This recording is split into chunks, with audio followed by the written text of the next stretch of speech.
Hello everyone, I think we will get started. Welcome back to the Onward marquee, which has proven itself to be the premier rain shelter at Conservative Party conference.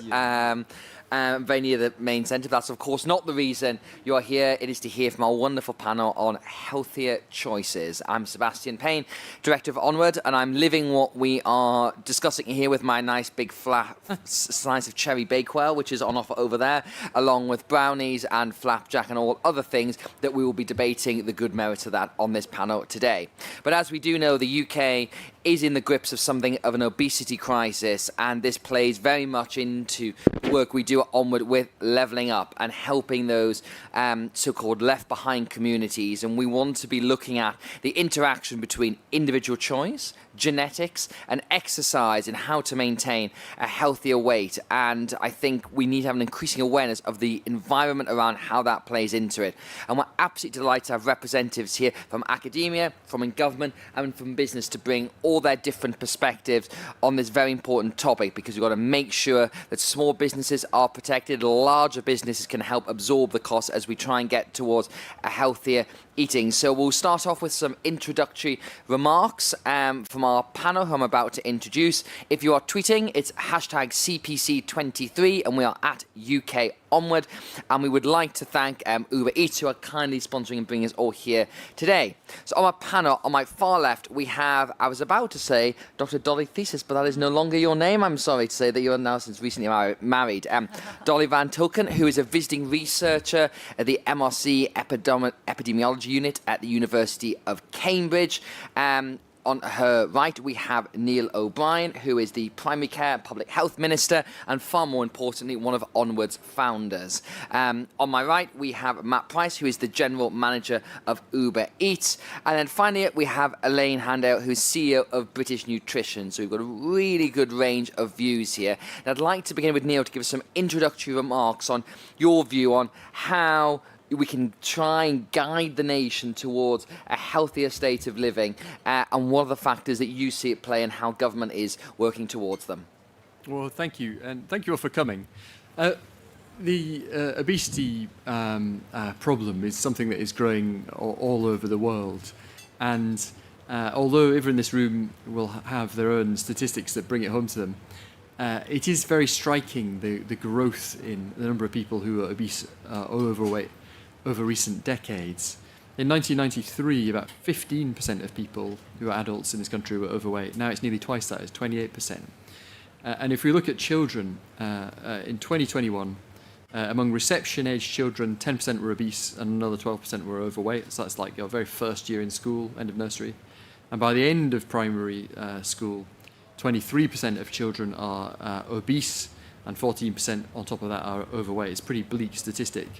And if it's 23% nationally, it's about 31% among more deprived areas where the kids are obese. So about a third of kids in deprived areas are obese by the end of primary school. Now that is a huge problem for the health service, for our society, for our economy, because all these conditions that drive health spending and that cause people to live in pain are all made worse by obesity. It flows into every single other condition, from cancer to heart attack to stroke to dementia.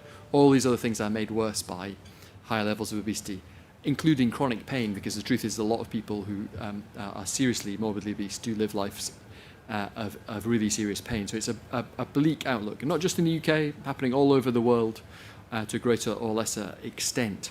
So what are we doing about this massive global problem? So part of it is about prevention, and part of it is about now treatment. So in terms of prevention, we have done things to directly try and make products more healthy. So the so-called soft drinks industry levy, which no one calls it, the sugar tax, has cut the amount of sugar in the affected drinks by about 46% since we introduced it. We've tried to give people more information to help people make better choices. Most recently, we brought in calorie labelling for cafes and restaurants. So, for example, I was in Lyon yesterday, buying Indian tea. I had a choice of skim milk or full fat, and one had a third of the calories in it, and so that makes you choose the healthier thing. So we're giving people the information they need. We have brought in to stop pester power location restrictions around what is sold in supermarkets, to stop supermarkets using people's kids to pester them into buying unhealthy stuff. And we are in the process of, in 2025, going to bring in restrictions on the giveaway deals for unhealthier foods, and a kind of advertising watershed for the most unhealthy foods. But as well as the things we're doing on prevention, we're also trying to help people live healthy lives. So partly as a result of that sugar tax that I mentioned, we're able to now spend about £330 million a year on school sport, absolutely transformative for the amount of activity happening in schools and high quality sport too. We spend about £150 million a year on healthier foods for kids as well. So the school fruit and veg scheme, all kids get, including my son at nursery, get free veg and fruits, get used to the idea of eating healthily. We have Healthy Star, the nursery milk and so on.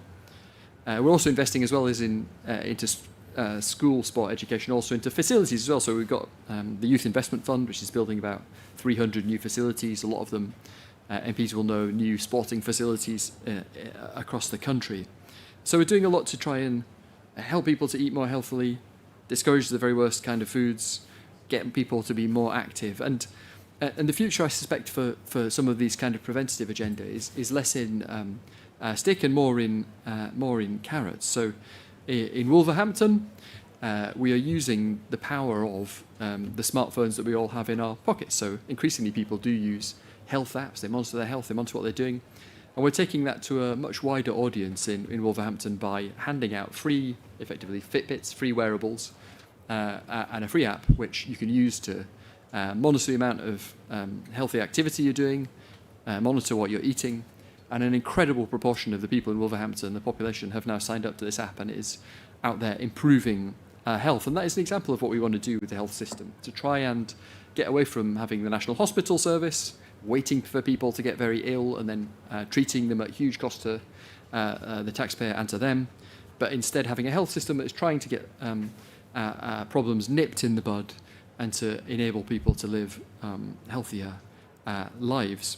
So a lot happening and a lot more that we can potentially do. I hope we can discuss that today to try and roll forward the agenda of prevention. But of course we are also now thinking about treatment as well. We have the exciting new drugs that are starting to come on scene, the semaglutides, the tirzepatide, which are very exciting and are seeing people losing about 15% of their body weight compared to the control group. So these are drugs, they're not a placebo. We've got to continue to do things to prevent obesity, prevent people getting unhealthy in the first place. But there is a degree of hope there for those who have already got a problem, because there's now, unfortunately, a large stock of people in this country who do have serious health problems caused by obesity.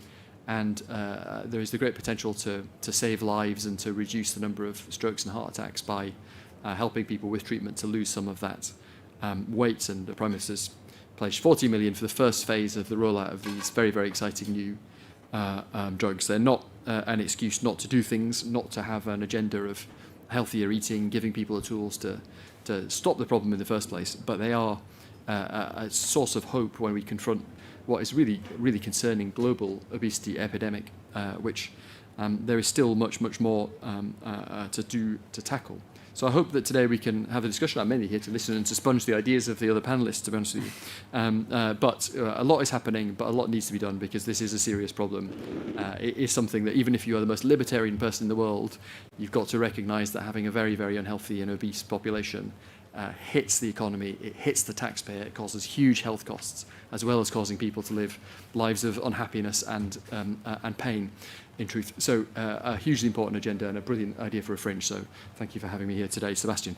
Thank you very much, Neil.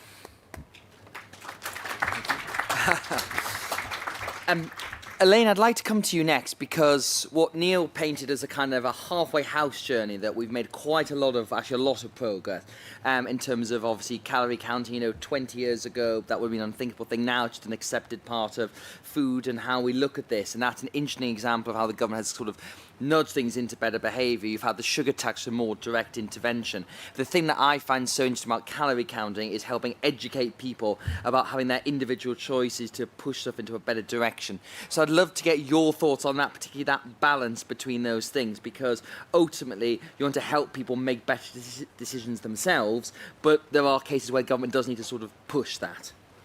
Thanks, Sebastian. Just to introduce my organisation, I work for the British Nutrition Foundation, and we work with companies right across the food system to help change the food environment. And in response to your question about information and education, it's simply not enough. The evidence suggests that, we all know we should be eating 5 a day, but how many of us do? A lot of us know the Eat Well guide, many don't, but very, very few people can afford to follow it or do follow it. So the critical thing is that the food environment has to change to make those choices easier, more accessible and more affordable. And because we're focusing on this event around SMEs, I wanted to talk a little bit about the importance of out of home and the role that organisations like Uber can have in that sector. The Minister talked about the prevalence of obesity and overweight, which continues to grow. And out of home plays a really significant part in rising obesity trends. About a quarter, 20% or to 25% of our calories for adults are now coming from food in the out of home sector. The average meal in out of home is double the calories of the equivalent if we bought it in a retail store. And in local authorities, where they have the highest rates of deprivation, we see the highest density of fast food outlets. So it's absolutely critical that if we're going to address the food environment and we're going to address obesity, we have to look at the out-of-home. One of the questions we've been asked to consider in this fringe is what are the barriers for SMEs in providing healthier options and indeed healthier menus and not just options within the menu. And we have done a number of pieces of research asking people in those chicken shops, Chinese takeaways, fast food outlets, what are the challenges they have? We know that cost, of course, won't surprise you, is an absolutely critical issue, and profitability, financial sustainability is key. But shortly behind that is a concern that the consumer demand simply isn't there. So how do we help organisations with significant marketing heft to drive consumer interest in healthier options and make smaller portions and healthier meals available by default, not things that you have to find when you've scrolled down 3 levels of the app? We also know that in the UK we have got a model of what healthy looks like, the nutrient profile model. It's a model that looks at nutrients, calories, fat, sugar, salt, and positive additions like fruit and vegetables, nuts, protein, and fibre. For an SME, if you're operating a small business, that's a really technical model to work with. So how can we translate it into food and make it applicable for people to be able to use? And that's part of the work that we're trying to do today. And the final question you asked in your brief, Seb, was what more can governments and business do? Well, that translation is really important. Local authorities can use their licensing powers, training and support, and of course businesses can help engage small and medium-sized enterprises with this agenda. It's critical that we do, but generating consumer demand for healthier options, I think, is at the heart. Thank you very much, Elaine.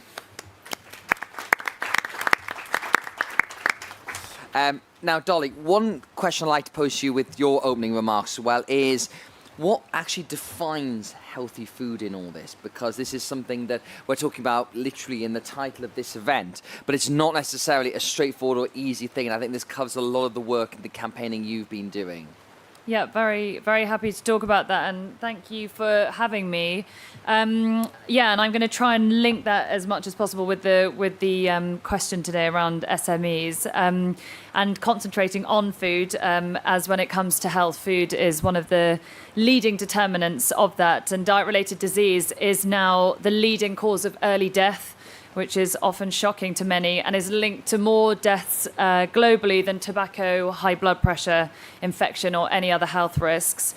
And for decades, we've been trying to understand why the UK has got such high food-related health problems, such as type 2 diabetes, cancer, cardiovascular disease, and excess weight. The big kind of is it fat or is it sugar debate has dominated for a long time. But for the first time, thanks to a group of Brazilian researchers, we may finally have an answer of what's driving pandemic-level obesity and food-related ill health. It may sound obvious, but in answer to your question, essentially this new body of research over the past 15 years finds that eating real whole food, such as what many SMEs like our local butchers, fishmongers, grocers provide, your classic homemade meat and 2 veg, is strongly associated with good health, and unsurprisingly, eating a lot of ultra-processed food, i.e. stuff with ingredients you wouldn't find in a typical domestic kitchen. It's probably the easiest way to identify it, but look on the ingredients list rather than traffic light labelling, and you'll see lots of things that you can't even pronounce, let alone recognise, is strongly associated with early death and pretty much every main disease you can think of: type 2 diabetes, cardiovascular disease, many cancers, high blood pressure, inflammatory bowel disease, fatty liver disease, depression, frailty, dementia, and worse blood fat profile. It is literally associated strongly with all of those and more. And in the UK, we have one of the highest ultra-processed food consumption rates in the world. People are often shocked. They think US is way ahead. We're actually quite similar to the US and way above our European neighbours. We are at 60 to 80% ultra-processed food consumption on average.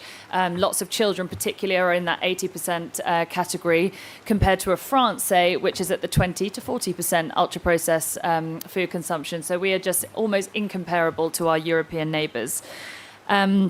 So I want to kind of concentrate on this, on the question around SMEs. So the important thing is to distinguish between big food and SMEs. So compared to our European neighbours, UK government policy has enabled big food and supermarkets to essentially dominate our market and has failed to protect SMEs, which has essentially led to the closure of many of those, like I mentioned earlier, the butchers, the fishmongers, the grocers, as you say, on the high street.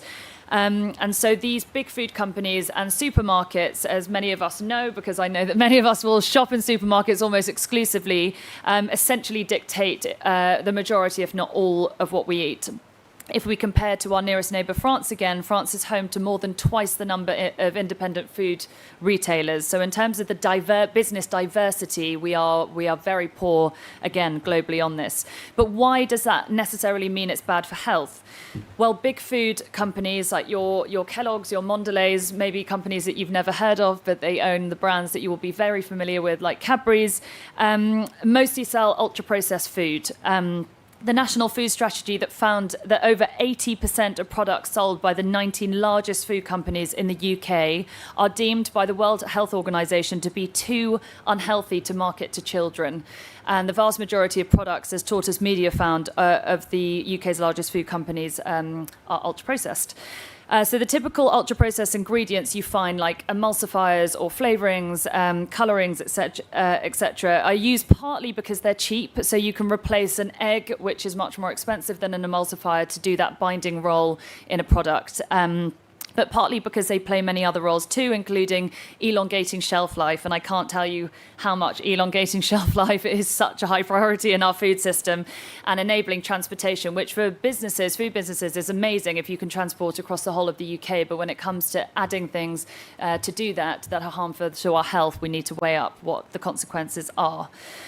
And why does this make it hard? Well, it's very difficult for SMEs to compete on price. So when you can add in ingredients and you have that huge distribution across the country, it's very difficult to be predominantly focused on serving whole, fresh food. And ultra-processed foods are also heavily marketed, so essentially our diets have become very branded, and so they're not from independent retailers by the majority, or independent local sources. And then turning to our high streets, as Elaine was saying, we're much more familiar with a proliferation of fast food takeaways and chain supermarkets than we are with local grocery retailers. If you're lucky enough to have good local high streets with those retailers, then it's amazing. But the closure has been in mass decline for decades, including fresh food markets. Town centres have essentially largely ceased to be the centres of food retail, and this has partly been due to the enormous rise of supermarkets. I'm always shocked by this fact, but can you guess the grocery market share that supermarkets hold of the whole grocery market? This is compared to independent retailers. 96.6%. We are a supermarket-dominated industry market. So when you go to other countries and you see that independence just so much more starkly, that is literally because they have not let in the supermarkets flood on that level. And that system prefers long shelf lives. It prefers a supplier that can distribute across the entire nation.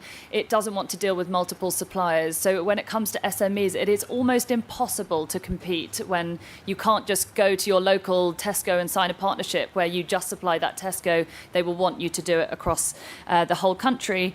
And what does that end up favouring? It ends up favouring that all year round supply and at mass scale, which has so many implications I can't go into in terms of nutrition, because they have to pick produce early and make sure that they have a high shelf life. There's all sorts of issues around packaging as well.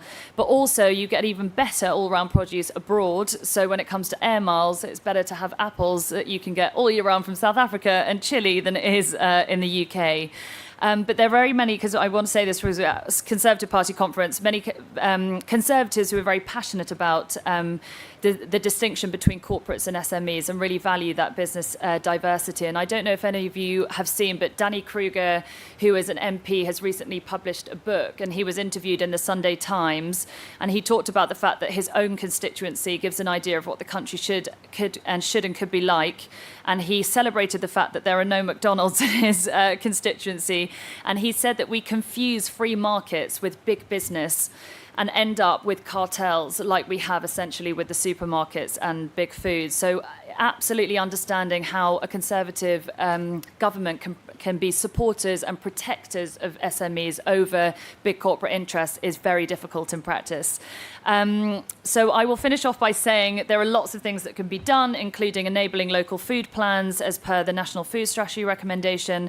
There are enabled planning laws, but these can have unintended consequences. In 1996, they had a regulator that tried to prevent the proliferation of massive supermarkets on the outskirts of towns so that they wouldn't devastate local retailers. And what did that happen instead? That led supermarkets to open their smaller versions in the local towns, which also replaced the local grocery stores. So there can be unintended consequences.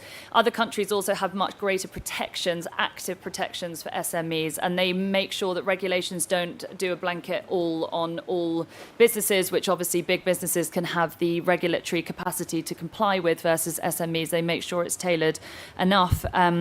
And then there are brilliant schemes like Alexandra Rose, which are essentially like vouchers that you can only spend in fresh food markets. So there are ways that you can use local bonds or procurement to make sure that that is for purely local fresh produce. But I wanted to end by saying this would be an amazing area for Onward to look at. On unleashing the food environment. And I know that it ties in, I saw Genevieve earlier, but on her brilliant Coastals town report, that it fits in very, very well with your area. But yes, I'll finish there. Thank you. Wonderful. Thank you so much, Dolly. And now, Matt, obviously, the big theme that we've been crossing here is about the role of SMEs in all this. And your platform, Uber Eats, has been a big, big driver of that, allowing smaller outlets to have a much bigger audience than they would beyond just their natural geographical neighborhood. But what I'm interested in is how you see the healthy eating challenge on that. And I know there's various app design things you can do to promote particular sorts of things. And so I'd love to get your perspective on how you tackle the challenges that have been outlined by the others on the panel. Thanks, Seb, and thanks everyone for being here. So quickly, a word about Uber Eats. We're in 330 cities and towns across the country, 63,000 restaurants and grocers on the platform, 60% of which are SMEs. So certainly an area for us that we're very close to, that we're thinking hard about. And one thing that is probably no secret to people in the room is food delivery platforms like ours are historically associated with fast food. But I'll tell you, through the pandemic and as habits of consumers have changed, that's changing too. And consumers are increasingly coming to food delivery apps for a variety of good food. If you look at the vegan category, for instance, it's up by 8x in the last 2 years. Food and drink is up by 40x in the last 2 years. And what that means is we're increasingly a very large platform with scale. And with scale, we have the opportunity to have a big impact. And when it comes to healthy eating, it's something we're thinking hard about, and we're leaning into it. So an example there would be, we're doing what we can to audit and enhance our marketing content to get healthier content out there. Through our grocery business, we're offering 50% off on Mondays for fruit and veg. But I'll tell you, one of the things that we keep coming back to is ensuring that what is branded as healthy is actually healthy. And if I think about the conversations I'm having with SMBs, and we had a roundtable just last week, what we're hearing increasingly is, SMBs are worried about the consumer demand. These inputs cost a lot more, and they're really struggling to engage with how to understand calorie content. They're struggling to engage with the nutrient health model, as Elaine said, and thus our focus is very much on thinking through how to address that problem, and how to take that content and distill it in a way that SMBs can understand how to reformulate menus. And we're actually working with the British Nutrition Foundation on this to think about things like, how to replace the type of oils you use, as an example, and kind of cook them at lower temperatures, how to get more fruits, veg, beans on the menu. And almost build a form of a checklist that can help SMBs think about how to reformulate their menus, and with that, help us more actively promote the healthier options on the menu. It's a complex challenge, but I am confident that working together between business, organizations like the British Nutrition Foundation, and government, there's an approach out there, and one that we're very passionate about. So look forward to discussing that more as we go through the conversation. Thank you very much, Matt. Okay, so Neil, I want to come to you to this question, which has been picked up by Matt and Dolly quite as well here, about the definition of healthy and where this goes, and how much this is something for central government to do and how much it is to educate individuals about, because you do not strike me as the kind of man who wants to sit in his office with a rubber stamp saying healthy, not healthy, on every possible food that you could get. It would be completely unsustainable and probably counterproductive as what you can do. And as Elaine sort of referenced, there needs to be an educational element, but where do you see that balance between the individual and sort of nudging platforms or whatever, or shops in a direction to do it themselves? Yeah, so it's an extremely good question. So we are thinking with industry about how we can help to harmonise and better understand in a comparable way the relative healthiness of foods, and to make things a bit simpler, because we have a problem where there's a proliferation of different systems that you're all familiar with. From simple readouts of the ingredients and the data, to pizza wheels, to traffic lights, to different this from doing your shopping, and at the moment I think there is a lot of complexity out there which we are working to try and resolve. In particular, there is a debate at the moment about whether there is something more that can be said about ultra processed food beyond the fact that a lot of the ultra processed foods are also high in fat, salt, and sugar. And the government body that looks at these things, the Scientific Advisory Committee on Nutrition, at the moment has concluded that there isn't something that is easy to pin down with a clear definition that one could act on.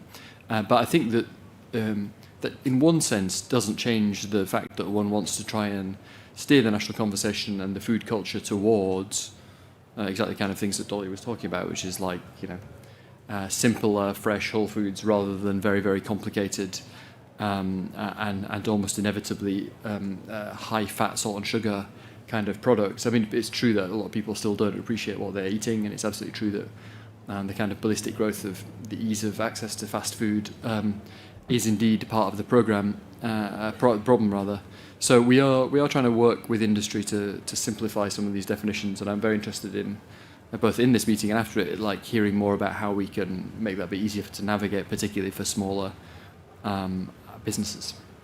And then, pardon me, sorry, Dolly, obviously you are fantastically passionate and knowledgeable about what's going on. And I think your stat about the ultra-processed stuff is really, really quite stark.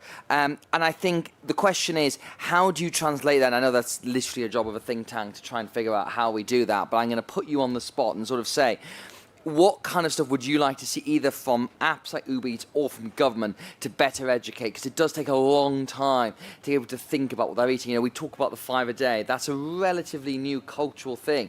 It didn't in the last couple of decades, and it's now ingrained in our society. But as Neil talked about at the beginning, the obesity crisis is so significant. There is a case that we sort of move and do things faster. Yeah.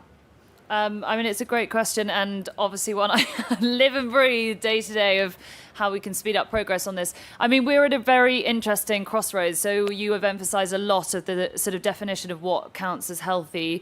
And I don't know where people are in terms of the way that we define things in terms of regulation, and also at other levels. It's or as complicated as Neil said in terms of the various labelling issues, etc. But essentially, we still live in a country with a government that defines things by high fat, salt salt, sugar. So in terms of unhealthy, it's products that are high in those things. I've been talking about ultra-processed food, which has obviously come up more, and that is a definition. NOVA is the classification that's most commonly used globally, and it is not a definition that has been formally accepted by government. The only place that it's been discussed was in the government's food strategy in response to Henry Dimbleby's national food strategy, and it was talked about the fact that evidence is growing on ultra-processed food being potentially the key explainer of why we have pandemic levels of obesity, but it's not technically taken up. And one of the main issues is that because ultra-processed food is essentially the main food that big food companies provide, they're obviously not the biggest fans on accepting that most of their products would fall in that category, which is completely understandable. So there has been a lot of pushback, and some of the science around it has been debated rather unhelpfully. And when Neil talked about SACN, the independent nutrition advisory committee to the government, almost 80% of the members of that are linked directly to big food companies. So either their research is funded by them or they have been paid in other ways. So there's a massive link in terms of the policy direction with big food companies essentially dictating quite a lot of how we look at food. And there are very real consequences of that. And in fact, I have the experience of it being at a think tank years ago where we had a big food company and a big supermarket as funding the report, and it wasn't my intellectual property. And when I finished the report, one of the strongest recommendations was taken out because some of the funders were not massively fans of it, which ironically now that policy is now in government legislation. It was the 9 p.m. watershed on junk food advertising, but back in the day it was still being debated. But it's the sort of influence you can see in terms of big food having over policy. And I think it's a really important thing to understand that if there is a fundamental conflict with an advisory committee that is saying that it's there to improve the nutrition of the nation, but is funded by big food companies that are driving ill nutrition, then there's something fundamentally conflicted there.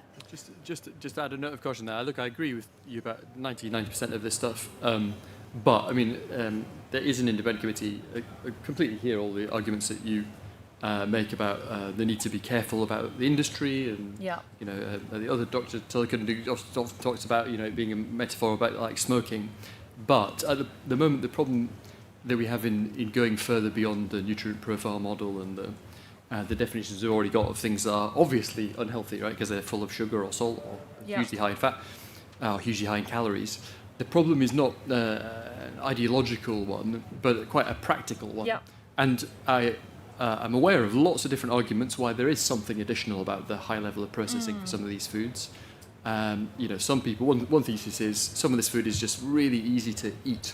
It's soft. So blended, it's very soft that you can waffle down that burger in like a couple seconds, maybe have another before you feel full.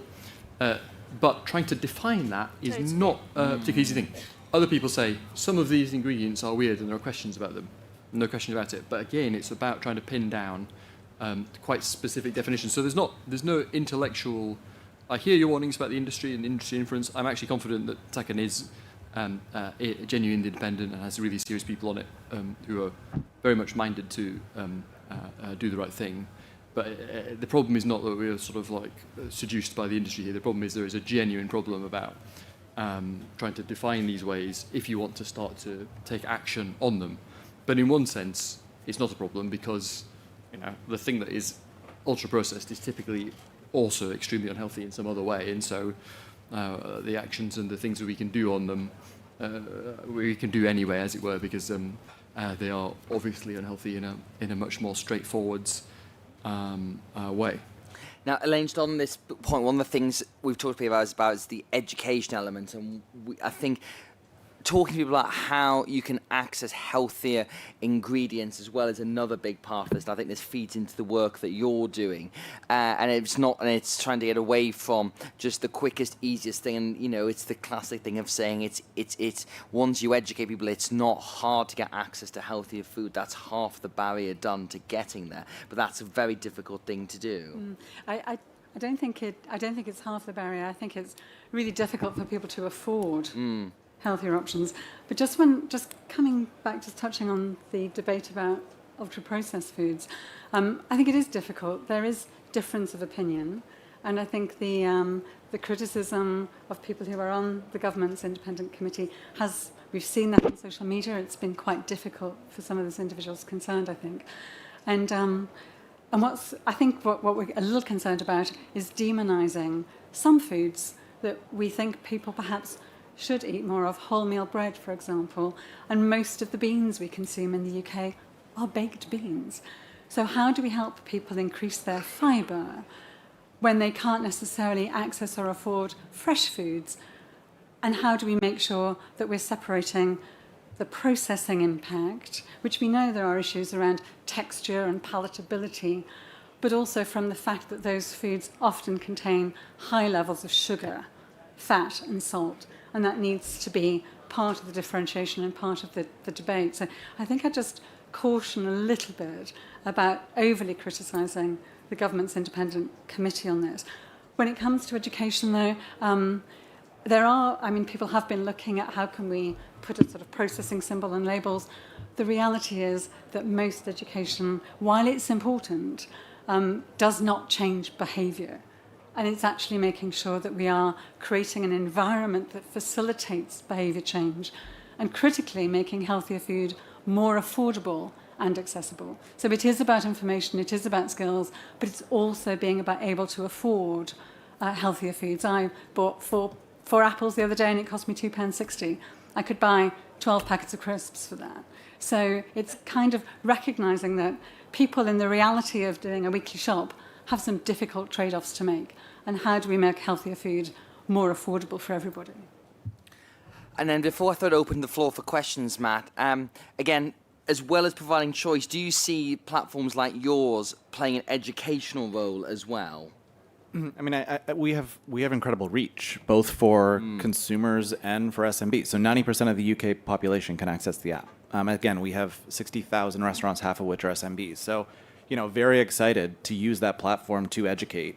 We're not nutrition experts. We very much need to work with the experts to kind of educate, but at the same time, when it comes to SMBs, distill the information in a way that is kind of scientifically accurate and credible, but at the same time accessible and actionable so they can actually take action on it. And as they do, to kind of improve their menus to make them healthier, give us the opportunity to invest to help with that point around making it more not only accessible, but affordable.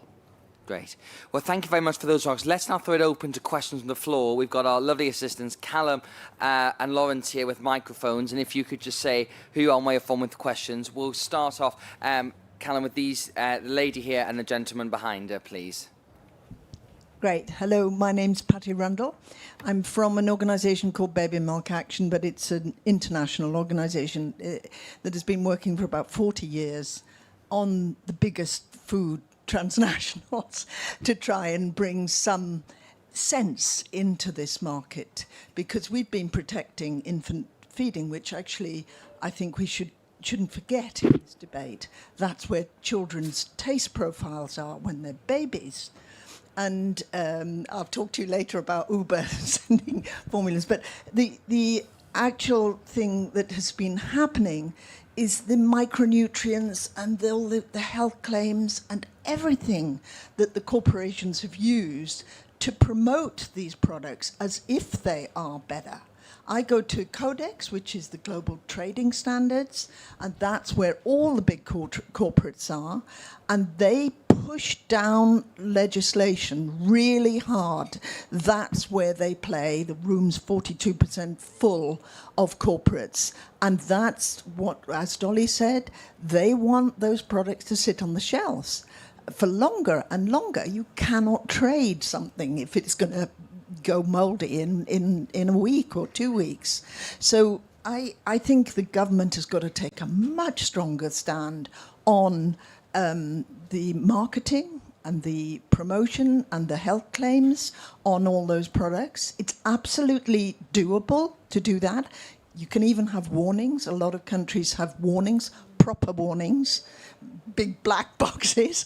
There's lots of things you can do that are not banning or demonizing, but they're actually informing the public at that point of sale and making sure that we don't have a corporate-driven system that's harming our health and the environment I mean, it's so multifactorial, this, and I totally get it that it's difficult to make a change, but we've messed it up big time. Thank you. And the gentleman behind. Thank you. Hello, my name is Dexter Smith. I'm leader of Slough Borough Council.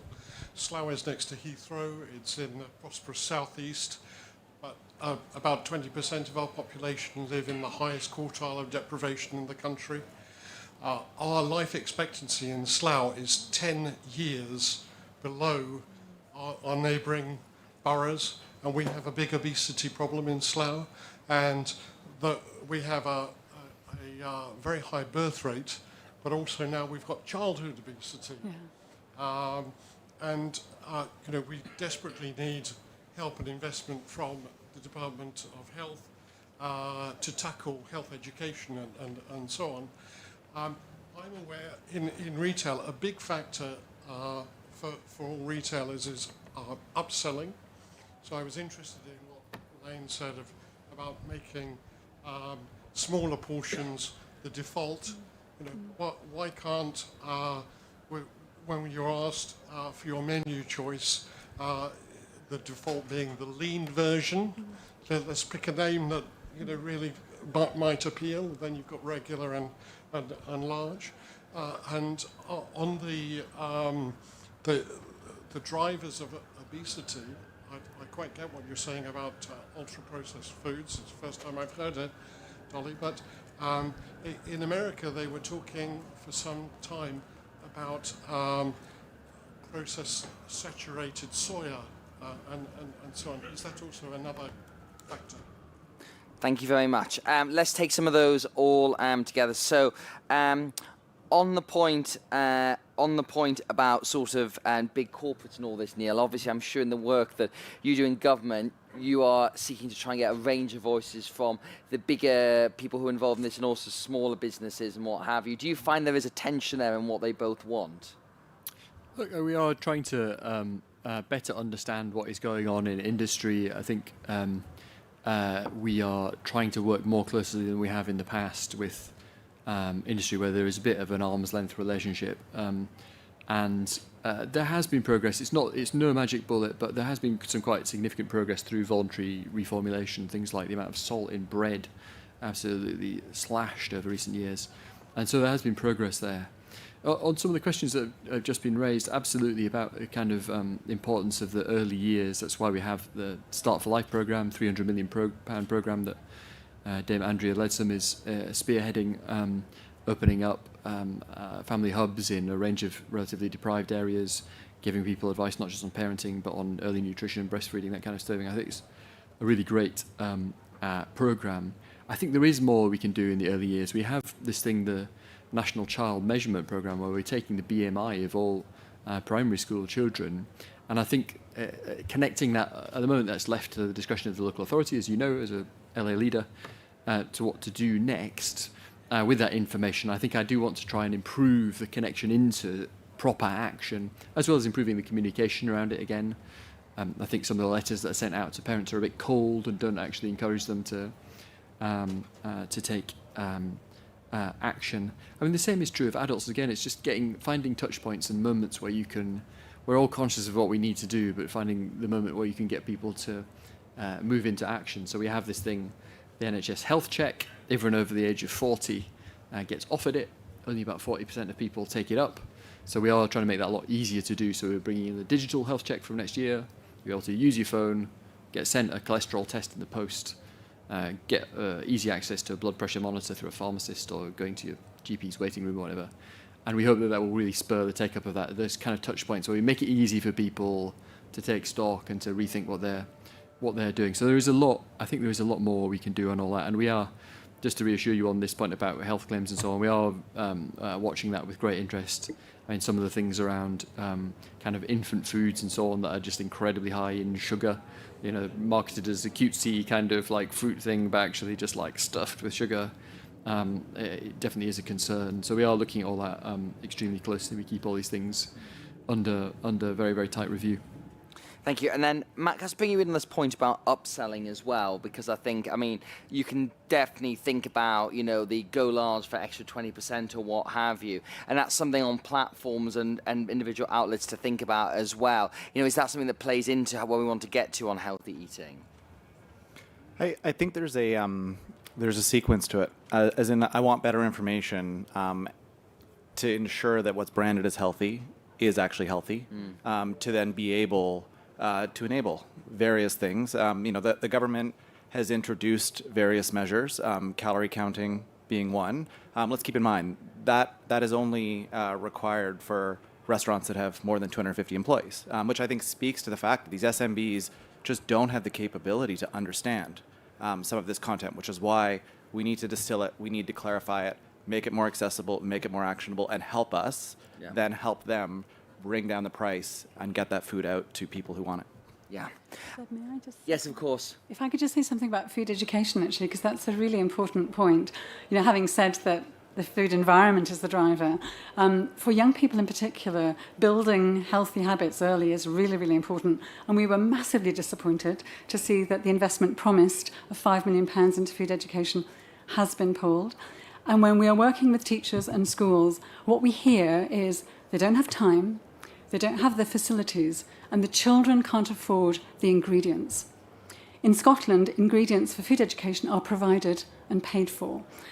We know anecdotally that absentee rates from school go up at a time when we know that's a massive national concern, when food lessons are on the curriculum that day, because people can't afford to engage. And that's an absolutely critical issue that we have to address for children and young people. Okay, let's take a couple more questions. Let's go on this side of the room. We've got, let's do 1, 2, 3 in a diagonal line, starting at the gentleman at the far back there, and then we're going to go in a diagonal line down. Thank you. Hi, Paul McGlinchey, British Liver Trust. I have a question primarily for the Minister. You were quoted in an IFG event last year saying we need to think extremely radically and really floor it on prevention. How did the government intend on translating that ambition into reality in the sphere of alcohol harm, and in particular looking upstream at the kind of commercial determinants of alcohol-related ill health? Thank you very much. And then it's the gentleman, that's right, you there, sir. Yep, other way, there's the microphone, thank you. Yeah, Jonathan Edwards, Conservative Party member. This is primarily for Elaine and for the Minister. What sort of top 5 things would you do in the coming months and years to ensure healthier eating, particularly amongst the young? Thank you. I feel like every panel we've done, people want to have a top 3 or top 5 something to do, which is always a good challenge. And then finally, the lady here, please. Hi, I'm Parita. I'm from Nesta. Totally agree with Elaine in terms of education isn't enough and we need to look at the environment. Thinking about that out-of-home sector, I've got a question which is kind of one to the Minister in terms of what are your plans in terms of legislation linked to the out-of-home sector? And then to Matt, I know you talked about the challenge of kind of defining healthy. At least we've kind of got calorie information there for the larger chains, but what are you doing kind of practically? What are some of the things that you're going to implement as a platform that has a really large leverage point across the entire sector to be able to really drive health now, kind of without waiting for the perfect answer on health to kind of come with time? Thank you very much.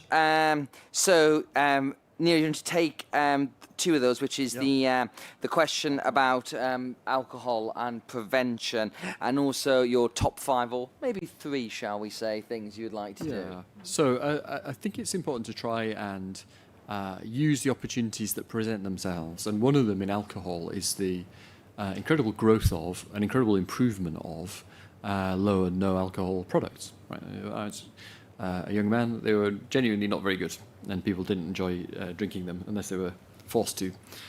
Now they are really good, and that's why a couple of days ago we launched a consultation on liberalising some of the definitions around low and no alcohol. That's a relatively small piece of deregulation, but it's to try and lean into and to have a conversation about those new products, because one of the challenges in the UK is you've got culture is everything, and our drinking culture is a beer culture. People go out and they have a lot of pints. We have a rounds culture with the unit of measurement is big, it's a pint. and a lot, particularly of men, but of other people too, they don't want to have a sort of lemonade while all their friends are having a beer. But if you can go out and on the tap find that you've got something that's no alcohol and it's pretty tasty, you can just mix that into your Friday or Saturday evening out and just get to where you want to be rather than overshoot into having a drunken mess. And that, what is sometimes described by younger people as kind of zebra drinking, is I think increasingly popular. I mean, young people are drinking a lot less, so there is a trend there more generally. But also, there's something we can lean into there that we launched just the other day. So I hope you will reply to the consultation and you can see where we are thinking about going. In terms of kind of three wider things, I'm afraid I'm only going to give you one, which is I do think, again, coming back to this point about kind of culture being everything, the main thing, when you look at the international numbers on obesity, the main thing that jumps out at you is it's all about the kind of food culture. And you can see most countries in the world going in the wrong direction towards the introduction of a more high-fat, salt and sugar, kind of Western, American, British kind of diet. And when you look at the places that have wonderfully long life expectancy, the so-called blue zones, they're the places that held out for longest against that and eat a simple diet of fresh stuff, which isn't high in fat and salt and sugar. And people often go to this point about home economics in school education. I think it is extremely important. We've got a lot more to do there. But it can't be only in schools. And I think the thing that is most missing is something that can, again, to this point about leaning into the opportunities. If I think about particularly younger generation of people, great interest in eating in a different way, veganism being the most obvious trend, but more generally quite a lot of skepticism about the kind of industrial trends that Dolly's been talking about. They don't want to eat rubbish, but trying to give people the techniques, the knowledge, the trend to understand how to eat more healthily, I think is a thing we have not fully cracked. So I think the thing I'm looking for and in the market for is trying to find something we can build on to give people the knowledge about how to confidently cook something they actually enjoy eating out of fresh ingredients themselves. And I don't think we're there yet. In other fields in public health, you referenced what I said to the Institute for Government, we've been able to pick up things that have worked. So we're doing, on smoking, say, there's a great scheme here where they started giving people voucher rewards, 400 quid, to give up smoking in pregnancy. So we're now replicating that nationally because it was a big success. And there's a bunch of local authorities and housing associations that had done swap to stop, where they'd given people vapes to stop them smoking. And that was, again, a big success, and we were replicating it nationally. In the kind of food and healthy eating, learning to cook for yourself thing, there's bits and pieces out there. There's chefs in schools. There's various other schemes that I think the panellists will be more knowledgeable than I am about. But there isn't a sort of obvious thing that I can just say, right, let's take the Stockport model or whatever and replicate it everywhere. And so I am looking for that, and I don't know quite what it is. I mean, and Jenkin and various others are extremely keen on all this as well. So I don't know if the panellists do know what we could do in that space. Well, I'm going to ask everyone about the three things, but Matt, I just wanted to come to this point about the definition from our friend at Nesty here about whether it's worth just trying to do stuff now as opposed to getting to the perfect thing, and then your three things as well.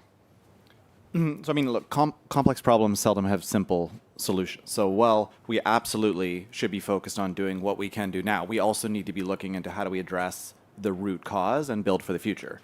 In terms of now, as I said before, we're leaning in to grow that vegan category, conscious that is, for many people, a healthier option to choose. We're discounting fresh ingredients on Mondays. Again, a healthier option to get that into the hands of consumers. Again, we've audited, we've enhanced the marketing content to promote traditionally healthier fruits. And it's not to say you're still not going to see unhealthy foods promoted, but it's a more representative mix. At the same time, we got to be looking to the future, which is why we need to lean into the majority of restaurants out there, which are SMEs, and help them think about how to do this. Many people say, well, hey, why don't you just discount foods with low calories? What about the SMEs? What does that do to them that aren't actually needing to provide that content because they have less than 250 employees and they don't have the capabilities to do that? We can't have them be kind of relegated to the bottom of the feed. We need to build for that population, which is the importance of working with nutrition experts like the British Nutrition Foundation to help them reformulate.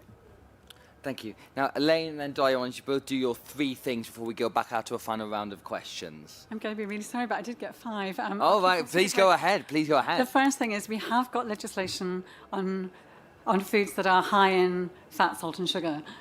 So don't take the foot off the pedal on that is the first thing. We've seen that was pushed back a little bit. So, making sure that legislation is held true is really important. The second thing is around children, and it's not just schools and it's not just education, but it's things like the value of healthy start vouchers. And as we look at the school food standards, how do we help schools build with their community a culture of healthier food and drive that sort of interest in food that's so important? The third is about, we've talked a bit today about ultra-processed foods and investing in the research to understand the mechanisms that underpin that association between highly processed foods and ill health is really important. And we can debate the science, but we have to invest in research and evidence. The fourth is around the affordability of fresh foods. I'm delighted you're doing discounted fresh fruit on Mondays, but helping make fresh food affordable is really important. And finally, data. Companies will move and innovate when they are incentivized to reformulate and when they're held to account with data. So data that's available to them, to their shareholders and investors, and to government, and to organizations like campaigning charity organizations is really important. Thank you. And Dolly?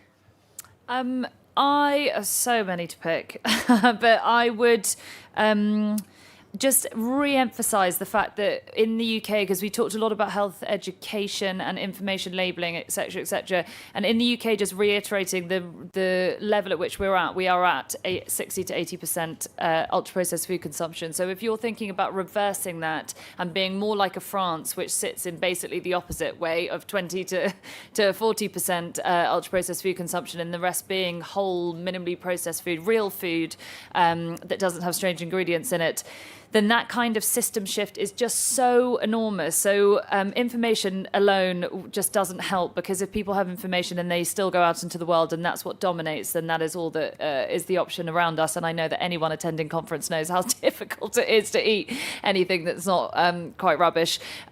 So part of that is using levers like levies, so like the SDIL, the Soft Drinks Industry Levy. There is a campaign at the moment, the Recipe for Change, which is calling for an expansion of that. And I know that there are certain industry bodies that are also supportive of an expansion to other products, and using that money, most crucially, it's not just about the incentivizing businesses to change, but using that money to fund programs that provide access to nutritious food, and like the SME support that I was talking about, because you just do need funding for it.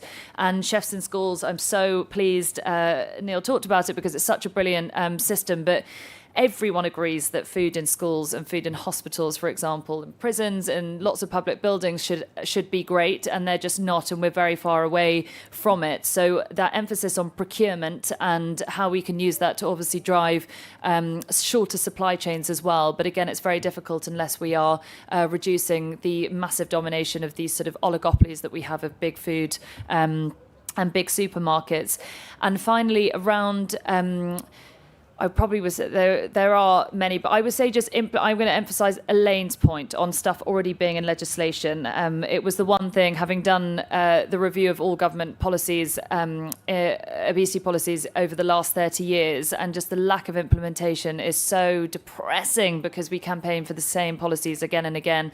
And the last 4 obesity strategies that the government, and this is a Conservative government alone, they've had 4 obesity strategies, all containing essentially the same policies, but such little implementation. And most recently, as Elaine alluded to, very key policies that have taken basically 10 years to campaign for have just been delayed for another 2 years. So just implement policies would be my main area. And on your example, I'm sure you've come across North Karelia project in Finland, but we were with Pekka Pushka. It's an amazing Finnish example, yes, in the 70s and 80s, where he reduced cardiovascular disease rates by 80%. Young men were literally dying of diet-related disease there, and he did it. And he just says, implement policies. And it's an amazingly simple thing, but when you realise how few policies are implemented, that emphasis is critical. Thank you. I'm very sorry, but we've actually now run out of time and hit the end of it, thanks to the great variety of ideas that have all hit many different things. I think what we found from this panel today is that there is such a healthy debate about how exactly we get there. And I think, as Dolly and Elaine have both spoken to, many of this is based on stuff that we've done elsewhere and we've seen. I think as Neil is very engaged in this debate as well. And for Matt, on the platform's point of view as well, again, it's good to see that progress is being made. I think we can all agree on this. It's something we've all got to relentlessly keep pushing on. But I'd like to thank very much Dolly, Neil, Matt and Elaine for their time, and thank you all for coming, and I hope you've enjoyed the panel, and please give everyone a warm round of applause. Thank you.